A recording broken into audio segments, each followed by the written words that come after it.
à tous, on se retrouve pour la lettre 35. Pour moi, juste avant l'apéro du vendredi.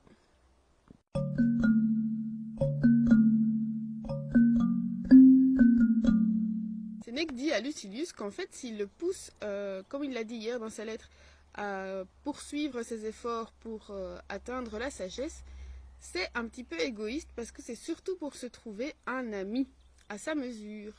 Il dit pour le moment, donc il parle à Lucilius, il dit pour le moment tu m'aimes, mais tu n'es pas mon ami.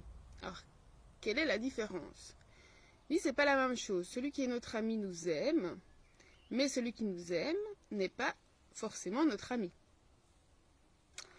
Et il dit que l'amitié n'a que des avantages. Par contre, l'amour, lui, peut nuire, peut blesser.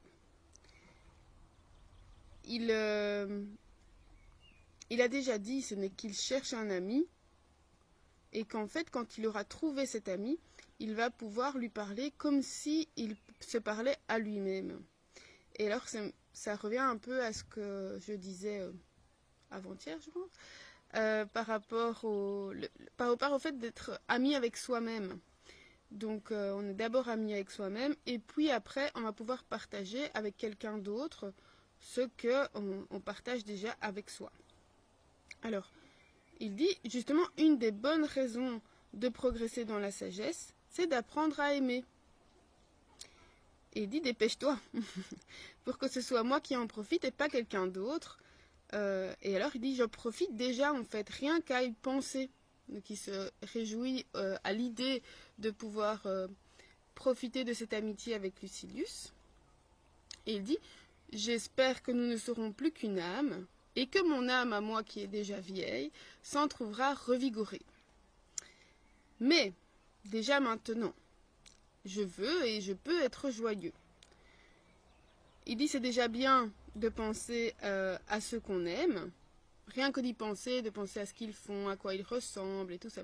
Alors en ce temps de confinement, je peux vous dire que moi je pense beaucoup à ma famille que je n'ai plus vue depuis 3 mois. Alors voilà, je les vois, je les entends, je les vois comme ça furtivement, je les entends, mais c'est évidemment pas du tout la même chose que de les voir en vrai.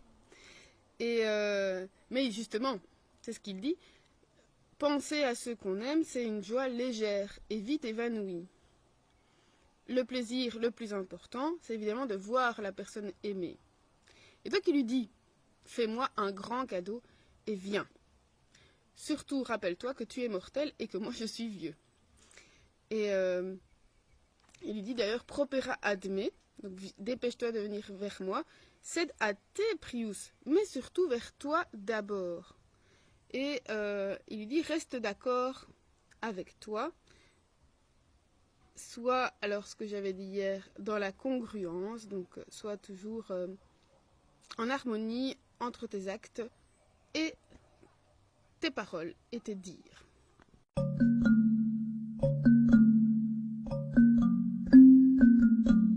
Le mec lui dit que un changement de volonté révèle une âme à la dérive, qui va au gré du vent, qui est vraiment pas stable.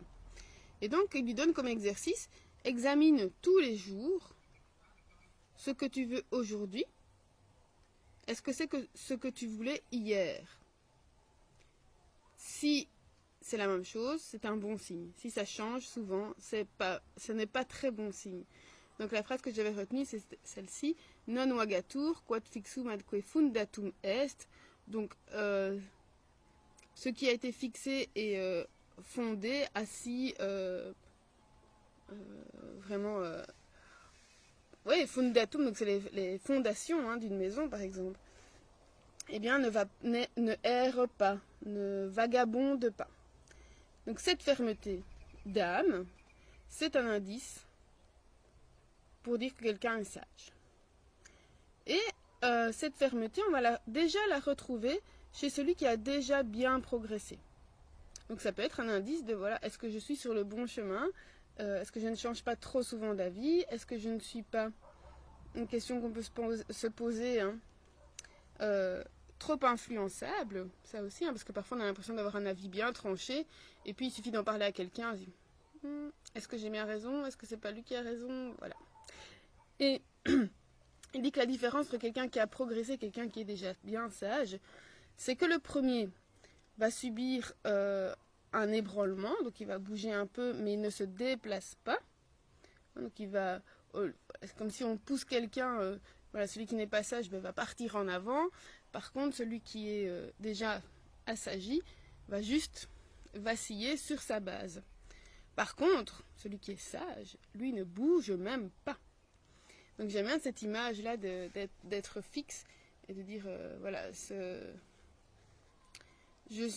que j'ai décidé reste immuable. Bon, après, il faut savoir si ça ne doit pas être le symptôme de quelqu'un qui est buté aussi, hein, on connaît certainement des gens comme ça qui non, j'ai décidé ça, je ne changerai pas d'avis, c'est une question de principe, voilà. Je pense que la décision au départ est importante, savoir si on doit la tenir ou pas. Voilà. Mais ici, je pense que c'est vraiment sur ce qu'on a décidé par rapport à la progression vers la sagesse. Est-ce que, voilà, si je me tiens à ça, je ne dois pas changer d'avis tout le temps. Donc c'est vraiment, la tempérance, le fait de rester égal à soi-même. Réfléchissons à ça. Est-ce qu'on reste stable ou est-ce qu'on va au gré du vent? Donc, je vous laisse réfléchir d'ici demain. On se retrouve demain pour la lettre 36. D'ici là, ou à l'été, portez-vous bien.